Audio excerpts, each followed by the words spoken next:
Hi ವೀಕ್ಷಕರೇ, ಎಲ್ಲರಿಗೂ ನಮಸ್ಕಾರ.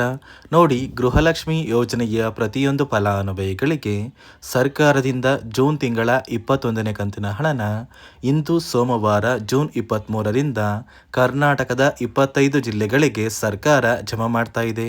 ಅದೇ ರೀತಿ ಈ ಬಾರಿ ಈ 21ನೇ ಕಂತಿನ ಹಣದ ಜೊತೆಗೆ ಪ್ರತಿಯೊಂದು ಫಲಾನುಭವಿಗಳಿಗೆ 4,000 ಹಣನ ಕೂಡ ಸರ್ಕಾರ ಜಮಾ ಮಾಡ್ತಾ ಇದೆ. ಒಟ್ಟು ಪ್ರತಿಯೊಂದು ಫಲಾನುಭವಿಗಳಿಗೆ 6,000 ಹಣನ ಸರ್ಕಾರ ಜಮಾ ಮಾಡ್ತಾ ಇದ್ದು, ಯಾವ ಫಲಾನುಭವಿಗಳಿಗೆ ಈ 6,000 ಹಣ ಜಮಾ ಆಗ್ತಾ ಇದೆ ಮತ್ತು ಯಾರಿಗೆಲ್ಲ ಸರ್ಕಾರ ಈ 6,000 ಹಣನ ಕ್ಯಾನ್ಸಲ್ ಮಾಡಿದೆ ಅಂತ ನಾನು ನಿಮಗೆ ಈ ಒಂದು ವಿಡಿಯೋದಲ್ಲಿ ಸಂಪೂರ್ಣವಾಗಿ ತಿಳಿಸ್ಕೊಡ್ತಾ ಇದ್ದೀನಿ. ಅದಕ್ಕಿಂತ ಮೊದಲು ನೀವೇನಾದ್ರೂ ಇನ್ನೂ ಕೂಡ ನನ್ನ ಚಾನಲ್ನ ಸಬ್ಸ್ಕ್ರೈಬ್ ಆಗಿಲ್ಲ ಅಂದರೆ ದಯವಿಟ್ಟು ಪ್ರತಿಯೊಬ್ಬರು ಚಾನಲ್ನ ಸಬ್ಸ್ಕ್ರೈಬ್ ಮಾಡ್ಕೊಳ್ಳಿ, ಹಾಗೆ ವಿಡಿಯೋಗೆ ಒಂದು ಲೈಕ್ನ ಕೊಡಿ. ಹೌದು ವೀಕ್ಷಕರೇ, ಗೃಹಲಕ್ಷ್ಮಿ ಯೋಜನೆಯ ಪ್ರತಿಯೊಂದು ಫಲಾನುಭವಿಗಳಿಗೆ ಸರ್ಕಾರ 21ನೇ ಕಂತಿನ ಹಣನ ಜಮಾ ಮಾಡ್ತಾ ಇದೆ. ಅಂದ್ರೆ ನಿಮ್ಮ ಬ್ಯಾಂಕ್ ಖಾತೆಗೆ ಸರ್ಕಾರ 21ನೇ ಕಂತಿನ 2,000 ಹಣನ ಜಮಾ ಮಾಡ್ತಾ ಇದ್ದು, ಈ ಒಂದು ಹಣದ ಜೊತೆಗೆ 4,000 ಹಣ ಕೂಡ ಜಮಾ ಆಗಲಿದೆ. ಒಟ್ಟು ಕರ್ನಾಟಕದ 25 ಜಿಲ್ಲೆಗಳ ಪ್ರತಿಯೊಂದು ಫಲಾನುಭವಿಗಳಿಗೆ 6,000 ಹಣನ ಸರ್ಕಾರ ಜೂನ್ 23 ಸೋಮವಾರದಿಂದ ಜಮಾ ಮಾಡ್ತಾ ಇದ್ದು, ನಿಮ್ಮ ಬ್ಯಾಂಕ್ ಖಾತೆಗೆ ಹೇಗೆ 6,000 ಹಣ ಜಮಾ ಆಗಲಿದೆ ಅಂದರೆ, ಗೃಹಲಕ್ಷ್ಮಿ ಯೋಜನೆಯ 20ನೇ ಕಂತಿನ ಹಣ ಈಗಾಗಲೇ ಕೆಲವೊಂದು ಫಲಾನುಭವಿಗಳು ಮಾತ್ರ ಈ 20ನೇ ಕಂತಿನ ಹಣನ ಪಡ್ಕೊಂಡಿದ್ದೀರಾ. ನಿಮ್ಮ ಬ್ಯಾಂಕ್ ಖಾತೆಗೆ 20ನೇ ಕಂತಿನ ಹಣ ಪೆಂಡಿಂಗ್ ಇದ್ರೆ ಈ ಒಂದು ಹಣ ಕೂಡ ಜಮಾ ಆಗ್ತಾ ಇದೆ. ಅದೇ ರೀತಿ ಗೃಹಲಕ್ಷ್ಮಿ ಯೋಜನೆಯ 21ನೇ ಕಂತಿನ ಹಣ ಹಾಗೂ 22ನೇ ಕಂತಿನ ಹಣ ಅಂದರೆ ಮೇ ತಿಂಗಳ ಹಣ ಮತ್ತು ಜೂನ್ ತಿಂಗಳ ಹಣ, ಒಟ್ಟಾರೆ ನಿಮ್ಮ ಬ್ಯಾಂಕ್ ಖಾತೆಗೆ 20, 21 ಮತ್ತು 22 ಈ 3 ತಿಂಗಳ 6,000 ಹಣನ ಕರ್ನಾಟಕದ ಪ್ರತಿಯೊಂದು ಫಲಾನುಭವಿಗಳಿಗೆ ಸರ್ಕಾರ ಜಮಾ ಮಾಡ್ತಾ ಇದೆ. ಈ ಗೃಹಲಕ್ಷ್ಮಿ ಯೋಜನೆಯ ಹಣನ ನಿಮ್ಮ ಬ್ಯಾಂಕ್ ಖಾತೆಗೆ ಪಡ್ಕೋಬೇಕು ಅಂದರೆ ಪ್ರತಿಯೊಂದು ಫಲಾನುಭವಿಗಳು ಇಲ್ಲಿಯವರೆಗೂ ಸರ್ಕಾರದಿಂದ ಜಮಾ ಆಗಿರುವಂತಹ ಒಟ್ಟು 19 ಕಂತಿನ ಹಣನ ಪಡ್ಕೊಂಡಿರಬೇಕು. ಈ ಬಾರಿ ಸುಮಾರು 1 ಲಕ್ಷಕ್ಕಿಂತ ಅಧಿಕ ಫಲಾನುಭವಿಗಳಿಗೆ ಸರ್ಕಾರ ಈ 3 ತಿಂಗಳ 6,000 ಹಣನ ಕ್ಯಾನ್ಸಲ್ ಮಾಡಿದೆ. ಕಾರಣ ಏನು ಅಂದರೆ, ನೋಡಿ ವೀಕ್ಷಕರೇ, ಪ್ರತಿ ತಿಂಗಳು ಸರ್ಕಾರ ಗೃಹಲಕ್ಷ್ಮಿ ಯೋಜನೆಯ ಹಣನ ಜಮಾ ಮಾಡುವಂತಹ ಸಂದರ್ಭದಲ್ಲಿ ಪ್ರತಿಯೊಂದು ಫಲಾನುಭವಿಗಳ ಒಂದು ದಾಖಲಾತಿಗಳು ಅಂದರೆ ಗೃಹಲಕ್ಷ್ಮಿ ಯೋಜನೆಗೆ ನೀವು ಕೊಟ್ಟಿರುವಂತಹ ಒಂದು ದಾಖಲಾತಿಗಳು ಏನಿರುತ್ತೆ ಆ ಒಂದು ದಾಖಲಾತಿಗಳನ್ನ ಸರ್ಕಾರದಿಂದ ಚೆಕ್ ಮಾಡಿ ನಂತರ ನಿಮ್ಮ ದಾಖಲಾತಿಗಳು ಎಲ್ಲ ಸಹ ಸರಿ ಇದ್ರೆ ಮಾತ್ರ ಸರ್ಕಾರದಿಂದ ನಿಮ್ಮ ಬ್ಯಾಂಕ್ ಖಾತೆಗೆ ಹಣ ಜಮಾ ಆಗುತ್ತೆ. ಈ ಬಾರಿ ಈ ಗೃಹಲಕ್ಷ್ಮಿ ಯೋಜನೆಯ 3 ತಿಂಗಳ 6,000 ಹಣನ ಸುಮಾರು 1 ಲಕ್ಷಕ್ಕಿಂತ ಅಧಿಕ ಫಲಾನುಭವಿಗಳಿಗೆ ಸರ್ಕಾರ ಕ್ಯಾನ್ಸಲ್ ಮಾಡಿದೆ. ಯಾವ ಕಾರಣಕ್ಕೆ ಈ ಫಲಾನುಭವಿಗಳಿಗೆ ಹಣ ಜಮಾ ಆಗ್ತಾ ಇಲ್ಲ ಅಂದ್ರೆ, ನೋಡಿ ವೀಕ್ಷಕರೇ, ಪ್ರತಿಯೊಂದು ಫಲಾನುಭವಿಗಳ ದಾಖಲಾತಿಗಳನ್ನ ಚೆಕ್ ಮಾಡುವಂತಹ ಸಂದರ್ಭದಲ್ಲಿ 5 ನಿಯಮಗಳ ಆಧಾರದ ಮೇಲೆ ನಿಮ್ಮ ದಾಖಲಾತಿಗಳನ್ನ ಚೆಕ್ ಮಾಡ್ತಾರೆ.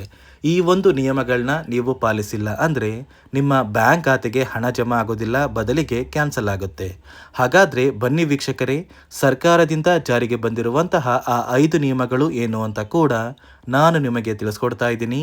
ಅದಕ್ಕಿಂತ ಮೊದಲು ಇಂದು ಸೋಮವಾರ ಜೂನ್ 23ರಿಂದ ಕರ್ನಾಟಕದ ಯಾವ 25 ಜಿಲ್ಲೆಗಳ ಫಲಾನುಭವಿಗಳಿಗೆ 3 ತಿಂಗಳ 6,000 ಹಣನ ಸರ್ಕಾರ ಜಮಾ ಮಾಡ್ತಾ ಇದೆ ಅಂದರೆ, ಮೊದಲಿಗೆ ಬೆಂಗಳೂರು ನಗರ, ಬೆಂಗಳೂರು ಗ್ರಾಮಾಂತರ, ಬಾಗಲಕೋಟೆ, ಬಳ್ಳಾರಿ, ಬೆಳಗಾವಿ, ಬಿಜಾಪುರ, ಬೀದರ್, ಚಾಮರಾಜನಗರ, ವಿಜಯನಗರ, ಚಿಕ್ಕಬಳ್ಳಾಪುರ, ಚಿಕ್ಕಮಗಳೂರು, ದಕ್ಷಿಣ ಕನ್ನಡ, ಚಿತ್ರದುರ್ಗ, ಧಾರವಾಡ, ದಾವಣಗೆರೆ, ಕಲಬುರಗಿ, ಗದಗ, ಹಾವೇರಿ, ಹಾಸನ, ಕೊಪ್ಪಳ, ಕೋಲಾರ, ಕೊಡಗು, ಮೈಸೂರು, ರಾಯಚೂರು, ಮಂಡ್ಯ, ರಾಮನಗರ, ಶಿವಮೊಗ್ಗ, ಉಡುಪಿ, ತುಮಕೂರು, ಉತ್ತರ ಕನ್ನಡ ಮತ್ತು ಯಾದಗಿರಿ ಈ 25 ಜಿಲ್ಲೆಗಳ ಪ್ರತಿಯೊಂದು ಫಲಾನುಭವಿಗಳಿಗೆ ಸರ್ಕಾರ ಗೃಹಲಕ್ಷ್ಮಿ ಯೋಜನೆಯ ಒಟ್ಟು 3 ತಿಂಗಳ 6,000 ಹಣನ ಜೂನ್ 25ರಲ್ಲಿ ನಿಮ್ಮ ಬ್ಯಾಂಕ್ ಖಾತೆಗೆ ಸರ್ಕಾರ ಜಮಾ ಮಾಡ್ತಾ ಇದೆ. ನೋಡಿ ಸ್ನೇಹಿತರೆ, ಈ ಬಾರಿ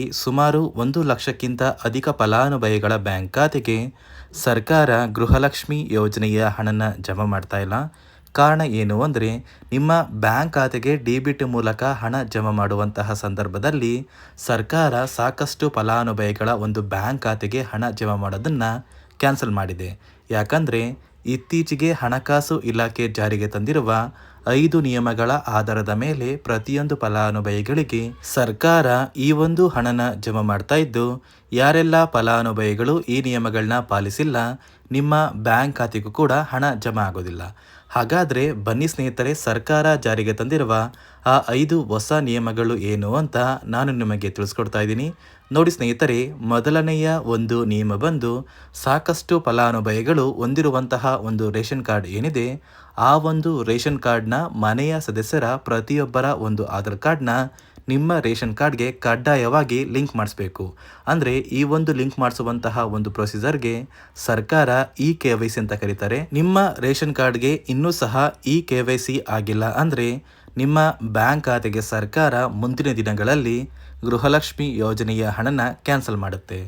ಅದೇ ರೀತಿ ಎರಡನೆಯ ಒಂದು ನಿಯಮ ಬಂದು ಸಾಕಷ್ಟು ಫಲಾನುಭವಿಗಳು ಕಳೆದ 3 ತಿಂಗಳಿಂದ ಸರ್ಕಾರದಿಂದ ಬರ್ತಾ ಇರುವಂತಹ ಒಂದು ರೇಷನ್ ಏನಿದೆ, ಅಂದರೆ ಉಚಿತ ಅಕ್ಕಿ ಏನಿದೆ, ಈ ಒಂದು ರೇಷನ್ನ ಪಡ್ಕೋತಾ ಇಲ್ಲ. ಒಂದು ವೇಳೆ ಕಳೆದ 3 ತಿಂಗಳಿಂದ ನೀವು ರೇಷನ್ನ ಪಡ್ಕೊಂಡಿಲ್ಲ ಅಂದರೆ ಸರ್ಕಾರ ನಿಮ್ಮ ಬಳಿ ಇರುವಂತಹ ಒಂದು ರೇಷನ್ ಕಾರ್ಡ್ನ ಕ್ಯಾನ್ಸಲ್ ಮಾಡುತ್ತೆ. ನಿಮ್ಮ ರೇಷನ್ ಕಾರ್ಡ್ನ ಸರ್ಕಾರ ಕ್ಯಾನ್ಸಲ್ ಮಾಡಿದರೆ ನಿಮ್ಮ ಬ್ಯಾಂಕ್ ಖಾತೆಗೆ ಗೃಹಲಕ್ಷ್ಮಿ ಯೋಜನೆಯ ಹಣ ಇರ್ಬೋದು ಮತ್ತು ಸರ್ಕಾರದಿಂದ ಬರುವಂತಹ ಒಂದು ಸೌಲಭ್ಯಗಳನ್ನ ನೀವು ಕಳ್ಕೋಬೇಕಾಗುತ್ತೆ. ಅದೇ ರೀತಿ ಮೂರನೆಯ ಒಂದು ನಿಯಮ ಬಂದು ನೋಡಿ ಸ್ನೇಹಿತರೆ, ನಿಮ್ಮ ಬಳಿ ಇರುವಂತಹ ಒಂದು ಆಧಾರ್ ಕಾರ್ಡ್ ಏನಿದೆ, ಆ ಒಂದು ಆಧಾರ್ ಕಾರ್ಡ್ನ ಕಳೆದ 15 ವರ್ಷಗಳಲ್ಲಿ ನೀವು ಯಾವುದೇ ರೀತಿಯ ಒಂದು ತಿದ್ದುಪಡಿನ ಮಾಡಿಸಿಲ್ಲ ಅಂದರೆ ನಿಮ್ಮ ಬ್ಯಾಂಕ್ ಖಾತೆಗೆ ಸರ್ಕಾರ ಗೃಹಲಕ್ಷ್ಮಿ ಯೋಜನೆಯ ಹಣನ ಕ್ಯಾನ್ಸಲ್ ಮಾಡುತ್ತೆ. ಯಾಕಂದರೆ ಸರ್ಕಾರದಿಂದ ಬಂದಿರುವಂತಹ ಒಂದು ಆದೇಶದ ಪ್ರಕಾರ ಪ್ರತಿಯೊಂದು ಫಲಾನುಭವಿಗಳು ಕಳೆದ 15 ವರ್ಷಗಳಲ್ಲಿ ಯಾವುದೇ ರೀತಿಯ ಒಂದು ತಿದ್ದುಪಡಿನ ನಿಮ್ಮ ಆಧಾರ್ ಕಾರ್ಡ್ಗೆ ನೀವು ಮಾಡಿಸಿಲ್ಲ ಅಂದರೆ ಕಡ್ಡಾಯವಾಗಿ ಆದಷ್ಟು ಬೇಗ ನಿಮ್ಮ ಆಧಾರ್ ಕಾರ್ಡ್ಗೆ ತಿದ್ದುಪಡಿನ ಮಾಡಿಸಿ. ಅದೇ ರೀತಿ ನಾಲ್ಕನೆಯ ಒಂದು ನಿಯಮ ಬಂದು ನಿಮ್ಮ ಕುಟುಂಬದ ಒಂದು ವಾರ್ಷಿಕ ಆದಾಯ 7 ಲಕ್ಷಕ್ಕಿಂತ ಕಡಿಮೆ ಇರಬೇಕು. ಒಂದು ವೇಳೆ ನಿಮ್ಮ ಕುಟುಂಬದ ವಾರ್ಷಿಕ ಆದಾಯ 7 ಲಕ್ಷಕ್ಕಿಂತ ಜಾಸ್ತಿ ಇದ್ದರೆ ನಿಮ್ಮ ಬ್ಯಾಂಕ್ ಖಾತೆಗೆ ಸರ್ಕಾರ ಗೃಹಲಕ್ಷ್ಮಿ ಯೋಜನೆಯ ಹಣನ ಕ್ಯಾನ್ಸಲ್ ಮಾಡುತ್ತೆ. ಅದೇ ರೀತಿ ಐದನೆಯ ಒಂದು ನಿಯಮ ಬಂದು ನಿಮ್ಮ ಕುಟುಂಬದ ಸದಸ್ಯರು ಅಥವಾ ಗೃಹಲಕ್ಷ್ಮಿ ಯೋಜನೆಯ ಫಲಾನುಭವಿಗಳು ಯಾರು ಕೂಡ ಸರ್ಕಾರಿ ನೌಕರರಾಗಿ ಕಾರ್ಯನಿರ್ವಹಿಸ್ತಾ ಇರಬಾರ್ದು. ಒಂದು ವೇಳೆ ನಿಮ್ಮ ಕುಟುಂಬದಲ್ಲಿ ಯಾರೇ ಆಗಿದ್ರೂ ಸರ್ಕಾರಿ ನೌಕರರಾಗಿ ಕಾರ್ಯನಿರ್ವಹಿಸ್ತಾ ಇದ್ದರೆ ನಿಮ್ಮ ಬ್ಯಾಂಕ್ ಖಾತೆಗೆ ಗೃಹಲಕ್ಷ್ಮಿ ಯೋಜನೆಯ ಹಣ ಕ್ಯಾನ್ಸಲ್ ಆಗುತ್ತೆ. ಈ 5 ನಿಯಮಗಳ ಆಧಾರದ ಮೇಲೆ ಪ್ರತಿಯೊಂದು ಫಲಾನುಭವಿಗಳಿಗೆ ಸರ್ಕಾರ ಹಣ ಜಮಾ ಮಾಡ್ತಾ ಇದೆ. ಒಂದು ವೇಳೆ ನೀವು ಈ 5 ನಿಯಮಗಳನ್ನ ಪಾಲಿಸಿಲ್ಲ ಅಂದರೆ ನೀವು ಕೂಡ ಗೃಹಲಕ್ಷ್ಮಿ ಯೋಜನೆಯ ಹಣದಿಂದ ವಂಚಿತರಾಗಬೇಕಾಗುತ್ತೆ. ನೋಡಿ ವೀಕ್ಷಕರೇ, ಇಂದು ಸೋಮವಾರ ಜೂನ್ 23ರಿಂದ ಕರ್ನಾಟಕದ 25 ಜಿಲ್ಲೆಗಳ ಪ್ರತಿಯೊಂದು ಫಲಾನುಭವಿಗಳಿಗೆ 20ನೇ ಕಂತಿನ ಹಣ, 21ನೇ ಕಂತಿನ ಹಣ ಹಾಗೂ 22ನೇ ಕಂತಿನ ಹಣ, ಒಟ್ಟು 3 ತಿಂಗಳ 6,000 ಹಣನ ಸರ್ಕಾರ ಜಮಾ ಮಾಡ್ತಾ ಇದೆ.